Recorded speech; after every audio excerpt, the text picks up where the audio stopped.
Hey guys, it's Lizzie. So this is another manic story time video. I have so many of these I could make, but this happened really recently, about a week ago, and it actually involves a bipolar guy who was manic when this happened. And there was one moment during this interaction where I was like, are you manic right now? Because I could feel that he was manic. And then I say out loud to him, I'm a bit manic too. This is a horrible combination. You don't feel right in this pointless fight, so give it up. This is your life. So I live in LA, and it's a pretty urban area where I live. And I go out in public by myself quite a bit because YouTube is my job. I do other freelance video writing stuff, and so I'm usually by myself during the day. I go out to do errands or to work at random hours, so I always find random people, particularly guys, coming up trying to talk to me. And just in general, it's been like this my entire life. Everywhere I go, people come up to me, start talking to me, sharing their life stories. I have no idea what it is, but people, strangers all the time, men and women, just trust me and start talking to me. I don't get why everyone trusts me so much without even knowing me. So the manic story, this is how it begins. So I'm working at a coffee shop. I'm sitting on one of the bar stool counter type places, and I'm finishing editing a YouTube video actually about bipolar. I have my headphones on, I'm exporting it, so I just finished it. It was actually about manic episodes, how to track your bipolar, how to know if you're in depression or mania. So this guy comes up to me, I'm sitting right here, let's pretend like you guys are the video I'm editing, and then he comes up like this, like in my peripheral, and so I have my headphones on, but he tries to talk to me, so like I take them off, and he's like, oh, what are you doing? Oh, is that you? Because it's like my Final Cut Pro editing thing is open, and like there's a girl's face on it, so obviously like that's a normal question to ask. Not normal to start talking to a complete stranger, but happens to be enough to where I'm kind of getting used to it. So I'm like, yeah, I'm a YouTuber, I'm finishing editing a video. And he's like, oh cool, what kind of videos do you make? And so I say I talk about bipolar and Christianity. I literally open up so many conversations with strangers. I have bipolar disorder. It's just so interesting to me seeing how complete strangers will react. And I feel like too, I'm decreasing the stigma by normalizing it. So I didn't know when I said this that he actually had bipolar. But he begins by arguing with me. First sign that he's manic. So he's like in the same video, and I say sometimes, and he's like, that's horrible. You have to treat bipolar as a medical issue, not as a spiritual thing. I hate it. And he starts going on a rant about how he hates how certain religious groups don't want to treat mental illnesses or other diseases as an actual medical issue and instead just pray it away and not treat it seriously. And so he goes on this rant and is like intensely arguing with me. And I'm like, hey, stop. I'm not who you think I am. And I say, I'm not a fundamentalist. I agree with you. And then so I interrupt him and I'm like, Christianity started modern science in the medieval ages. We created modern science. How could I possibly be against that? I'm not against that. But I don't know how to explain it. It was just, he was so intense, angry, arguing with me, and I was so intense debating back. Like, it was just like, we clicked on this like intense debating level so immediately. And so then he's like, oh, like I understand the whole bipolar thing. I'm bipolar as well. And I thought at first he was just kind of like trying to relate to me because it was kind of weird the way he phrased it. But then like I clarify, I'm like, you've been diagnosed with bipolar. Do you have bipolar? He's like, oh yeah, absolutely. Oh, but the first thing he says like a minute into our interaction, he asked me, are you recording this? And I'm like, what? Like recording our conversation? No. And he's like, are you sure? Are you sure there's not like a video on your laptop or on your phone? And I was just like, who do you think you are? You think you're so special that I'm gonna record this conversation in a hidden camera? I don't know, maybe he thought that was my YouTube channel too. But I think him saying that like encouraged me to make this video, you know? Like, I don't need to record your conversation. I could just talk about it and make it into a video instead. But to be honest, some people when they go into mania become like a bit paranoid, so maybe that was part of it. So I close my laptop, I have my Bible next to me. I'm about to go to church because my church has like a 30-minute Wednesday night service before our Bible study at night that I was also going to. So I plan to talk to him for 5 5 minutes, social obligation. I don't know, I feel bad when I don't keep talking to people who want to talk to me. It's kind of something I should probably get over since this happens so much. I remember he said this really funny phrase in regards to a conversation he'd had with someone else recently, and he was like, they were wrestling with my neurons. And it was so great. That's how I felt with him. I felt like he was attacking everything I was saying. So then he ends up saying, you know, Christianity, we don't really need Christianity. I'm spiritual. He asked me something about if I believe in hell or not, and he's like, I'm 35 years old. I've seen so much more in the world than you have. I have so much self-knowledge about the world. When you get to be a certain age, you decide if you want to be a good person or a bad person.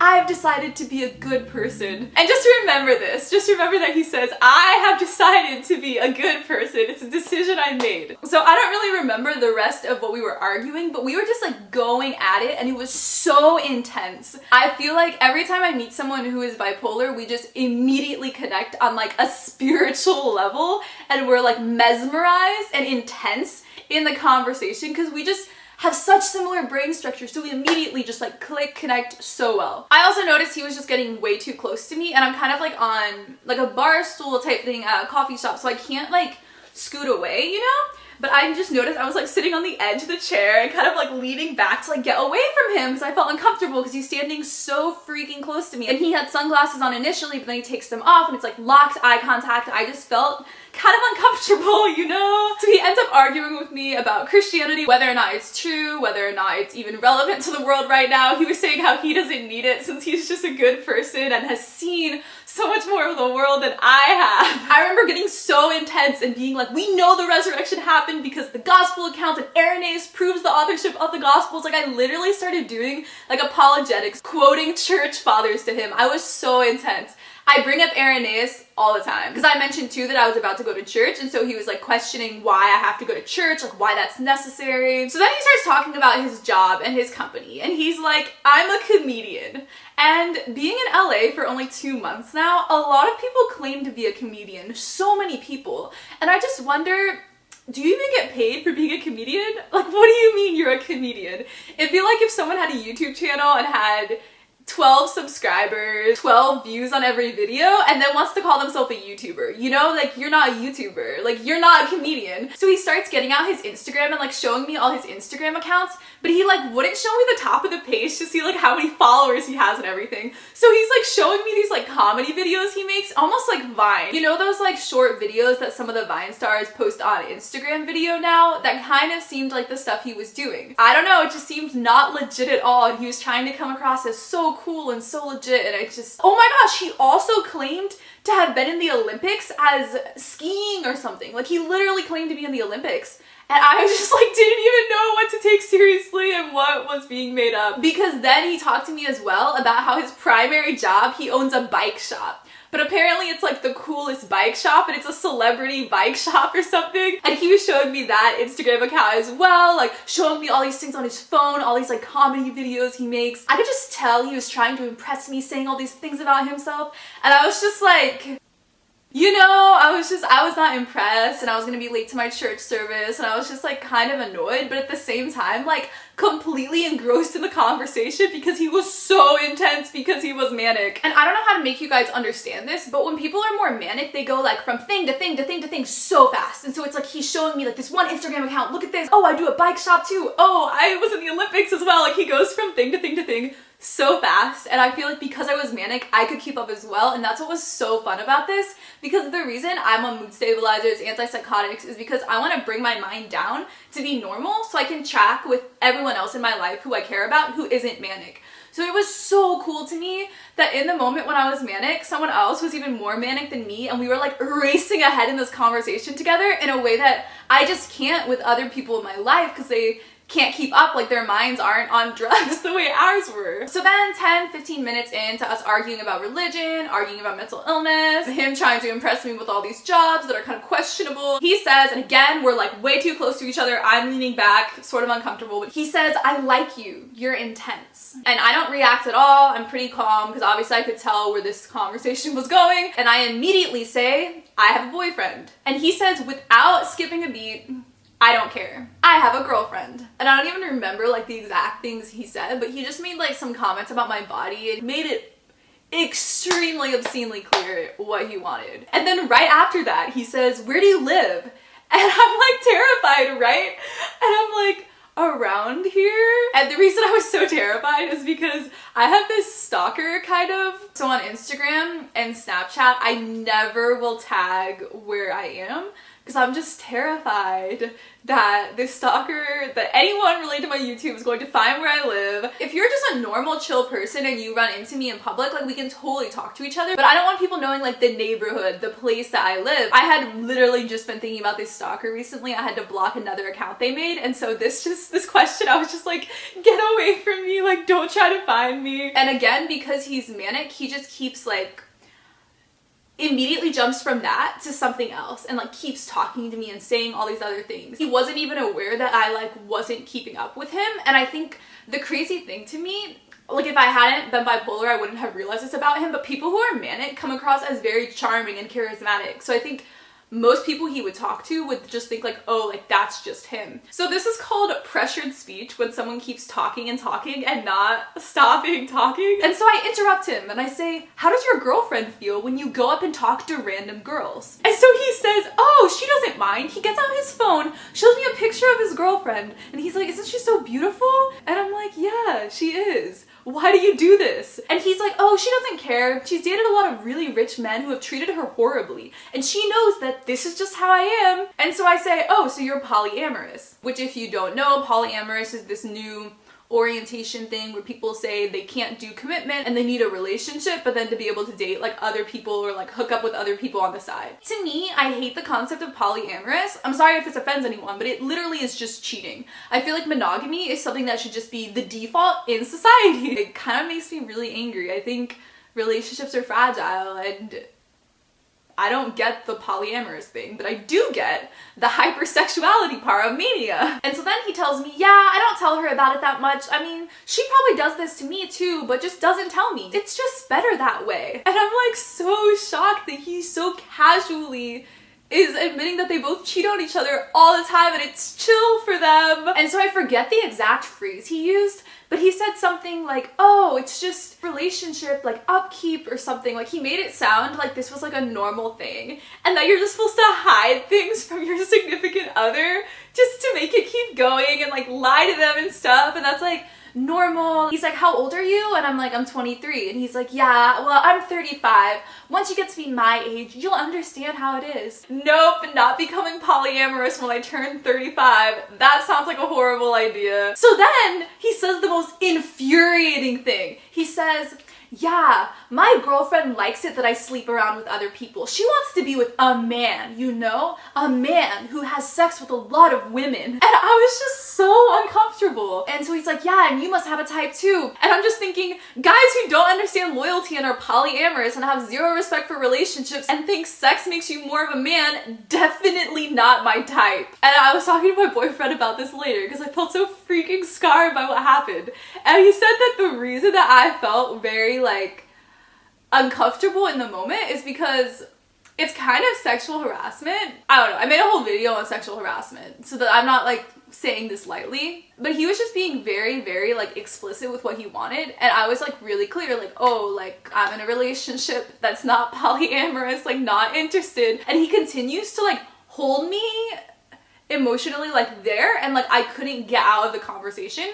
I know that seems really weird, and it wasn't necessarily his fault, but just the fact that we were both bipolar, it was just like we had this like connection that was there, and it was really hard to like get away from that.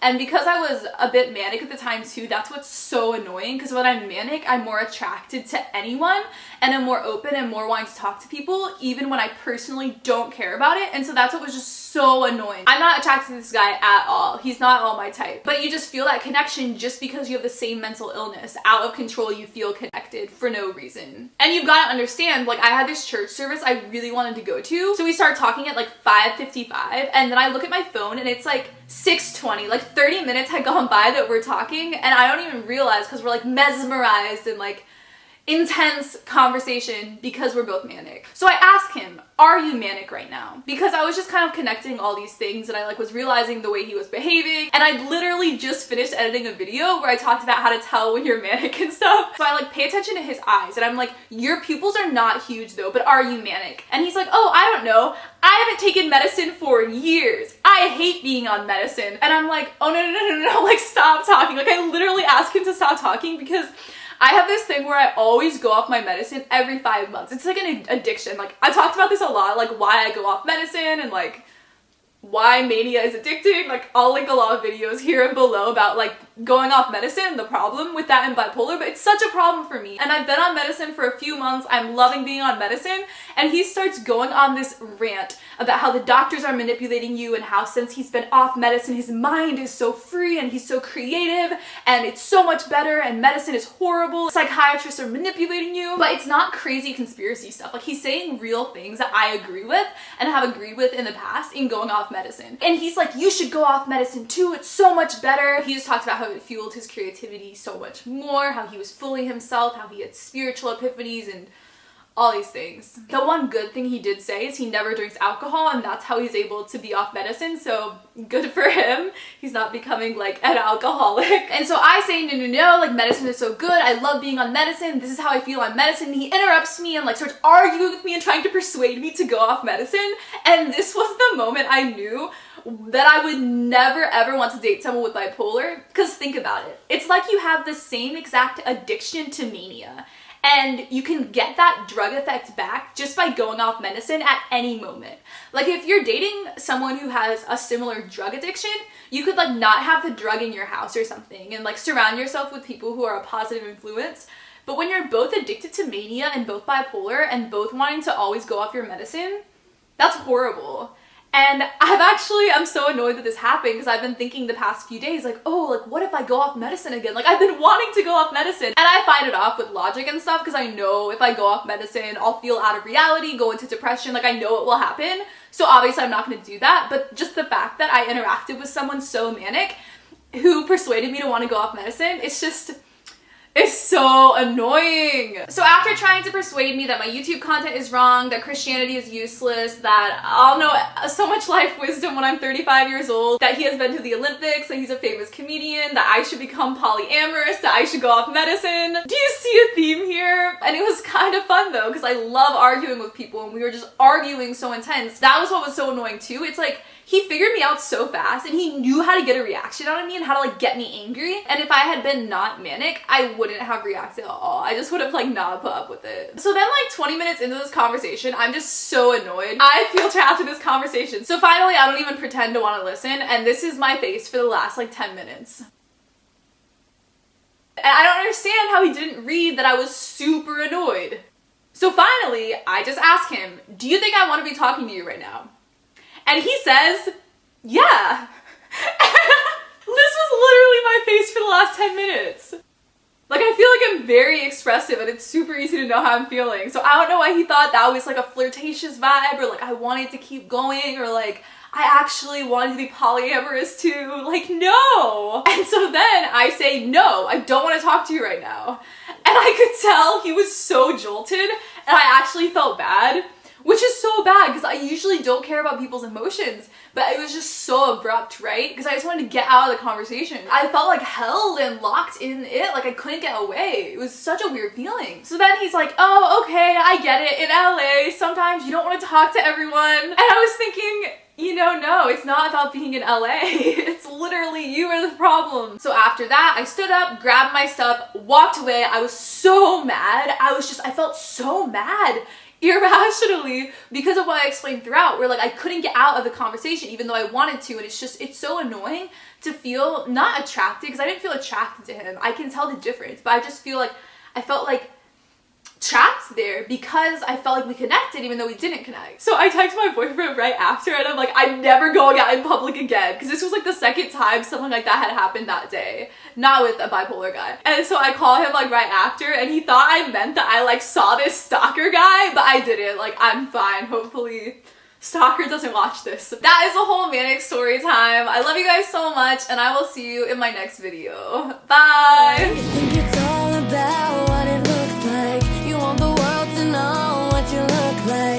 what you like.